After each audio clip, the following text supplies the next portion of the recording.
안녕하세요. 여러분의 인테리어 코치 데이브입니다. 제가 인테리어 관련된 좋은 정보를 여러분들에게 드리기 위해서 이 영상을 만들고 있는데요. 벌써 세 번째 영상이 된 것 같아요. 영상을 찍다 보니까 이 시선이, 이 눈알이 너무 중요하더라고요. 지난 영상에 보니까 제가 준비해 놓은 스크립트하고 화면하고 너무 막 왔다 갔다 하는 거예요. 그래서 그걸 보면서 너무 거슬린다 약간 이렇게 느꼈거든요. 뭐 전혀 관심 없어 하시는 분들도 있겠지만 제가 좀 신경이 쓰이더라고요. 그래서 이런저런 고민을 하다가 이 영상이 아무래도 여러분들에게 정보 전달에 조금 더 초점이 있는 영상이다 보니까 제가 오히려 스크립트를 자연스럽게 보는 이런 각도로 스크립트를 읽으면서 최대한 자연스럽게 읽으면서 정보를 드릴 수 있도록 하면 어떨까, 그렇게 생각하게 된 거죠. 네, 그래서 이번 영상부터는 제가 화면을 이렇게 보지 않고 스크립트를 이렇게 보면서 한번 영상을 촬영해 보려고 합니다. 주절주절 서론이 길었네요. 그러면 시작해 볼까요? 여러분, 성공한 인테리어란 과연 무엇을 의미할까요? 비용을 최대한 줄이면서 내가 의도하고 생각했던 인테리어 결과물을 얻어내는 것, 이것이 바로 성공한 인테리어라고 할 수 있겠습니다. 먼저 내가 원하는 결과물을 얻기 위해서는 사실 좋은 인테리어 업체를 만나면 해결이 됩니다. 제가 지난 영상에 인테리어 업체 선정하는 방법에 대해 핵심적인 두 가지 기준을 알려드렸는데요. 못 보신 분들은 꼭 한번 보시고 오시면 좋겠습니다. 링크 참고하시고요. 원하는 결과물은 인테리어 업체에서 만들어준다면 이제 인테리어 비용을 최대한 줄이는 것이 관건인데요. 과연 어떻게 할 수 있을까요? 오늘은 이 주제를 가지고 이야기해 보려고 합니다. 인테리어 업체는 아시겠지만 인테리어 결과물을 만들어주는 회사입니다. 그렇다면 그 업체들이 여러분의 비용을 줄이는데 과연 관심이 있을까요? 네, 당연히 없겠죠. 인테리어 업체가 여러분의 견적을 줄여줄 거라는 기대는 처음부터 하지 마세요. 절대 그럴 일은 없습니다. 인테리어 비용을 줄이는 일은 그럼 누구의 몫일까요? 네, 맞습니다. 바로 여러분의 몫입니다. 그럼 내가 어떻게 해야 인테리어 견적을 줄일 수 있을까? 첫째, 견적서를 받기 전에 여러분이 먼저 선택과 집중을 하셔야 합니다. 이 선택과 집중이 된 견적서를 받는 것이 비용 절감에 훨씬 유리하기 때문입니다. 이게 무슨 말이냐면 모든 공사를 다 하면서 금액을 줄이는 방법은 없기 때문에 어떤 한 공간이나 어떤 한 부분을 선택하셔서 여러분의 예산을 사용해야 한다는 것입니다. 그러면 어디에 선택과 집중을 해야 할까요? 바로 사용자가 가장 오래 머무르고 시간을 많이 보내는 공간에 여러분의 비용을 사용해야 합니다. 여러분이 집이든 상업 공간이든 인테리어를 준비하실 때 집이라면 여러분의 생활 패턴, 상업 공간이라면 사람들이 가장 오래 머무르는 곳이 어디인지 정확하게 판단할 필요가 있는 것이죠. 그곳에 투자를 해야 인테리어에 대한 가치를 느끼게 되는 것입니다. 그런데 내가 돈을 쏟아 부었어. 근데 거기 잘 안 가. 그럼 정말 돈 들인 소용이 없겠죠? 그리고 이게 진짜 생활 패턴이 그런 건지 그냥 내가 그렇게 하고 싶은 건지도 정확하게 구분해야 하는데요. 여러분이 중요하다고 생각하는 그 공간에 생각보다 여러분이 오래 그리고 자주 머무르지 않을 수도 있다는 것입니다. 다시 한번 말씀드리지만 모든 것을 다 하고 비용을 저렴하게 해주는 업체는 없습니다. 여러분, 제가 비밀 하나를 알려드릴까요? 카페에 대한 이야기인데요. 사람들이 잘 찾는 카페 인테리어와 그렇지 않은 카페 인테리어의 가장 큰 차이가 무엇이라고 생각하십니까? 왠지 모르지만 본능적으로 더 머물고 싶은 카페는 손님이 오래 머무는 자리에 신경을 많이 쓴 곳입니다. 사람들이 앉았을 때 느끼는 가치를 최대한 만족하게 해주려고 돈과 노력을 투자한 카페는 사람들이 자주 찾게 되죠. 그런데 아주 돈을 처발처발해서 인테리어를 했는데도 사람들이 별로 매력을 못 느끼는 곳이 있어요. Why? 바로 엉뚱한데 돈을 너무 많이 쓴 거죠. 예를 들어 평수도 별로 안 큰데 카운터에 아주 돈을 많이 들였다고 생각해 보세요. 사람들이 앉는 곳에 테이블하고 의자 덜렁 있고 카운터만 대리석으로 아주 고급지게 했다고 하면 사람들이 그 가치를 느낄까요? 사진을 한번 보시면 제주도에 있는 음식점인데요. 인스타에 자주 올라와서 저도 예전에 한번 가봤습니다. 이렇게 오래 머무는 자리에 사진을 찍을 포인트를 주고 감성을 느끼게 해줘야 하는 거죠. 이 공간이 이 식당 매출에 얼마나 많은 영향을 줬을까요? 아마 꽤 많을 겁니다. 그런데 만약 창밖에 있는 현무암도를 창밖에 저기 보이는 곳에 시공하지 않고 카운터에 다 시공했다고 해봅시다. 그건 주인의 만족이지 손님이 큰 가치를 느끼지 못하거든요. 무슨 카운터에서 사진 찍을 일이 있겠습니까? 꼭 기억하십시오. 인테리어 견적을 줄이기 위한 첫 번째, 내가 가장 많이 머물고 시간을 보내는 그 공간에 선택과 집중을 하고 나머지는 힘을 빼셔야 합니다.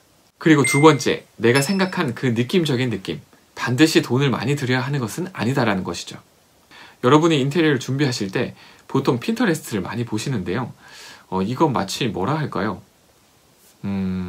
백화점에서 물건을 보고 다이소에서 사려고 하는 것과 똑같습니다. 그러니까 자꾸 내 인테리어 현장과 내 머릿속 결과물의 괴리감만 커지는 것입니다. 중요한 것은 여러분이 왜 그 이미지를 보고 좋았는지에 대해 분명히 아는 것인데요. 왜 좋다고 느끼셨나요? 여러분이 그렇게 느낀 포인트가 분명히 있을 거예요. 그 포인트를 구현해서 느낌만 표현하면 되는 것입니다. 아마 대부분 그런 비슷한 곳에서 느낀 추억의 감성이 있었거나 어디서 봤거나 사용해 봤는데 좋았거나 아니면 그것이 느끼게 해주는 고유한 색감과 재질이 여러분에게 좋게 다가왔을 수도 있습니다. 네, 실제로 많이들 좋다고 느끼시는 이유의 상당 부분을 차지하는 이유가 바로 이 색감과 재질입니다. 이 사진을 보시면 요즘 여성분들이 많이 좋아하시는 화이트 우드 인테리어 느낌인데요. 같은 색을 사용했는데 느낌은 조금씩 다 다르고 여러분이 좋다고 느끼는 사진도 다 다를 거예요. 같은 색을 사용해도 어떤 비율로 어떻게 사용했는지에 따라 느낌도 다르고 좋다고 느끼는 것도 다 다릅니다. 이미지만 무턱대고 찾으신다고 답이 나오는 게 아닙니다. 이것도 예쁘고 저것도 예쁘고 찾으면 찾을수록 머리만 복잡해질 수 있어요. 여러분이 좋다고 고른 사진들의 색상과 재질의 비율을 한번 확인해 보세요. 아마 공통점이 있을 겁니다. 비율을 어디에 많이 둘 것인지, 어떻게 정리해서 표현해 주는지에 따라 여러분이 느낀 그 느낌을 표현할 수 있을 것입니다. 그렇게 내가 그 이미지를 선호하는 이유를 찾았다면 그 다음은 그 디자인을 표현할 수 있는 방법을 찾는 것인데요. 이 방법도 매우 다양합니다. 예를 들어 똑같이 화이트를 표현할 수 있는 다양한 방법이 있습니다. 그리고 우드 색감을 표현할 수 있는 다양한 방법이 있는 것이죠. 요즘에는 진짜 우드와 필름이 거의 차이가 없어요. 데코 타일과 마루도 큰 차이가 없고요. 점점 더 실제 재질과 색감을 표현할 자재들이 많이 나오고 있습니다. 이런 것을 모르고 무조건 비싼 자재를 사용하면 좋은 느낌을 낼 수 있을 것 같지만 꼭 그렇지가 않습니다. 최근에 필름 공사와 몇 가지 기본적인 공사만 시공해 드린 한의원이 있는데요. 이전에는 이런 아주 올드한 느낌이었는데 이렇게 바뀌었습니다.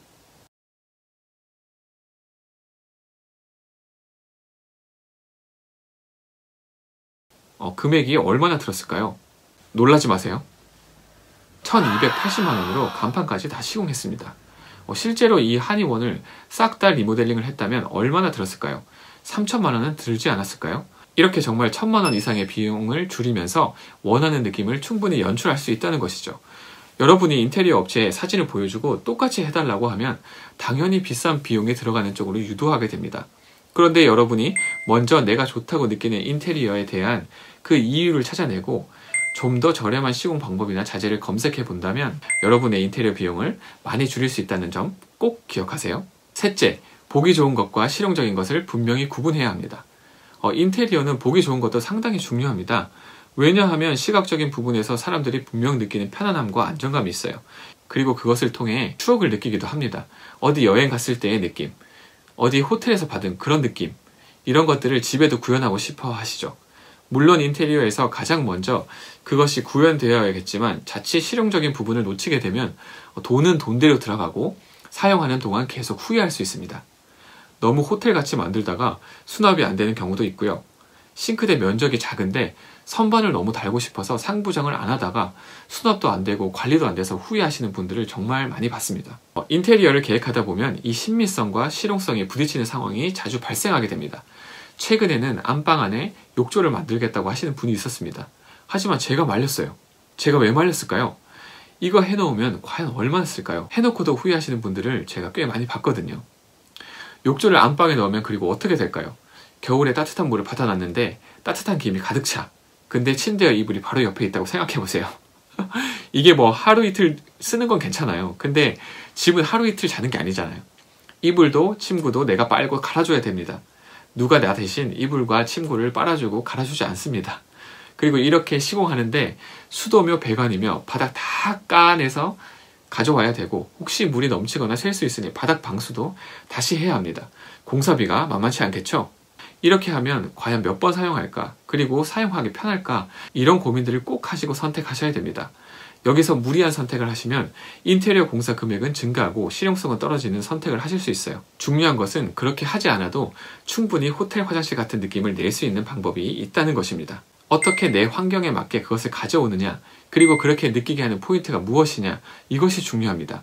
이런 비용만 줄여 나가더라도 인테리어 비용 아주 확실하게 줄일 수 있습니다. 자, 여러분 어떠신가요? 여러분의 인테리어 비용 줄이는 방법은 인테리어 업체에 있는 것이 아니고 여러분 자신에게 있다는 사실을 다시 한번 기억하시고요. 인테리어 업체가 여러분의 비용을 줄여줄 거라고 기대하지 마시고 이 세 가지를 꼭 기억해 주세요.